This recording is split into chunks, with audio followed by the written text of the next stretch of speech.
y'all. I'm Laura Richardson with Relevate, and we're bringing you another episode of I'm Moving to North Carolina, Now What? So, the question we constantly get is, how's the market looking? Is it a good time to buy or sell? You know, all the cliche questions. So, we're going to go ahead and hit that and talk about the 2025 real estate market trends. So, what are we seeing? Well, first of all, when it comes to days on market, there is this bizarre two ends of the spectrum. You still have homes that are being priced and prepped appropriately, and they're selling rather quickly. The averages are not really true averages because when you have those people in this camp, you have people on the far side, meaning they've been super aggressive in pricing. It's not supported by comps, or to be a little southern on you, they put lipstick on a pig and it just doesn't look great. And they're hoping that buyers have a little bit more leniency in what they can do. They want them to use their imagination. Guys, buyers do not want to do that, especially post the COVID market where they had to give up a lot of negotiating power. So those two extremes then create this weird average kind of in the middle. So it can be a little dicey when you look at the data to understand why things are moving quickly here, but then sitting for 120 days over here. So definitely something to dive into depending on which zip code in our market you're looking at. There are some weird little pockets where they're still selling really fast across the board. And that's because inventory is extremely low. There's one particular zip code where in certain price points, there's 0.6 months of inventory. That is extremely low, meaning that when a home hits the market, it's going to sell rather quickly and potentially in multiple offers. Then there are other sections of the market where we're at 3+ months of inventory. Now, before you go there, no, we are not in a buyer's market. Yes, there are definitely some things that have changed that are now kind of working in a buyer's favor, but a tried and true buyer's market means we have at least 6 months of inventory. We are not there yet by a long shot. So buckle up and hang tight. We're not quite in the buyer's market, but buyers, yes, you guys do have some negotiation power that you have earned back post our crazy market boom that we had here. So there are a couple things in regards to mentality that have also changed. So you have seller mentality and buyer mentality. We have this weird dynamic, not to do this again, but the two extremes where sellers are kind of in the camp of coming off the heels of the COVID market and thinking that everything's selling super quickly. They can ask for a ton, don't have to give a lot back.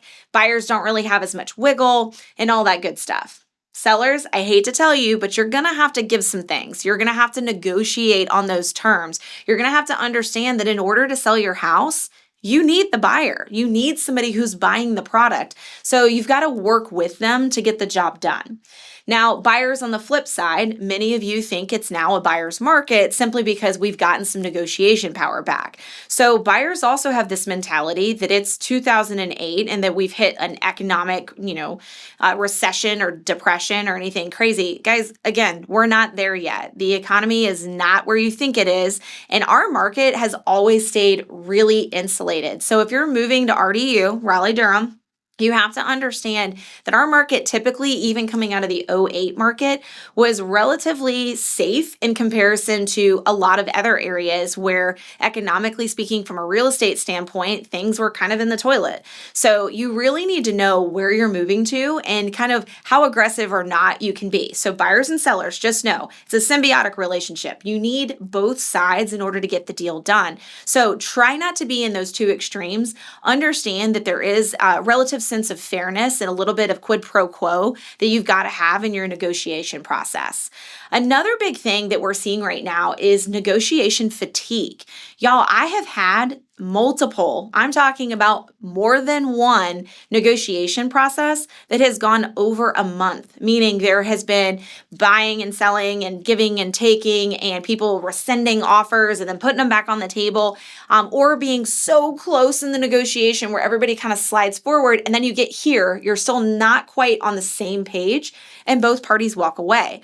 So just recognize, sellers, for example, that sometimes the negotiation process is going to take a little bit longer.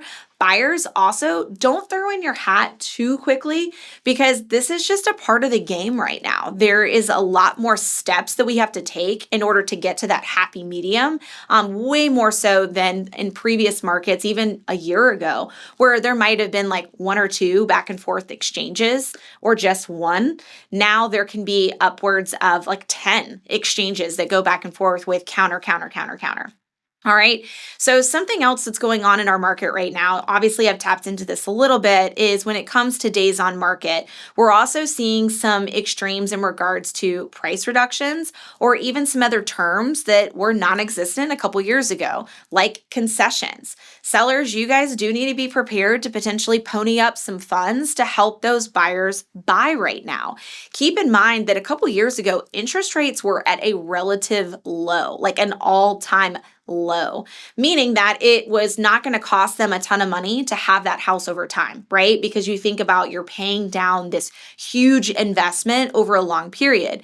Now buyers are a little bit more cash strapped because each month they're having to pay more for the same price home than they would have a few years ago. So they want to conserve that cash because y'all, Murphy's Law is going to hit as soon as you buy a house. Something big's going to break, something's going to happen. It's just kind of becoming a homeowner. It's like getting that badge of honor that you now own a property. Something's going to occur. So you do want to keep a little bit of cash in reserve.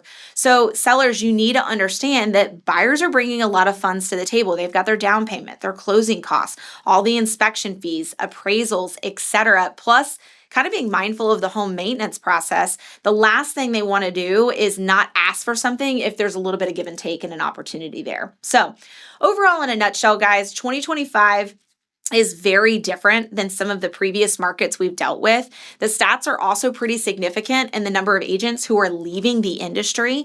We have actually seen some really kind of harrowing statistics saying that last year, upwards of like 70-something% of people did 0 deals in 2024. So it is so important and so valuable that you stay in touch with your real estate agent and that you keep kind of apprised of what's going on in the market and finding out how business is going and how those trends are kind of faring for them as well. So if you have any questions or you are interested in buying and selling and kind of want to know what that process looks like and what to emotionally, financially, and logistically prepare for, please feel free to drop a comment down below or reach out to us via the contact info that is also in the description of this video. I'm Laura Richardson with Relevate, and we will see you on our next episode.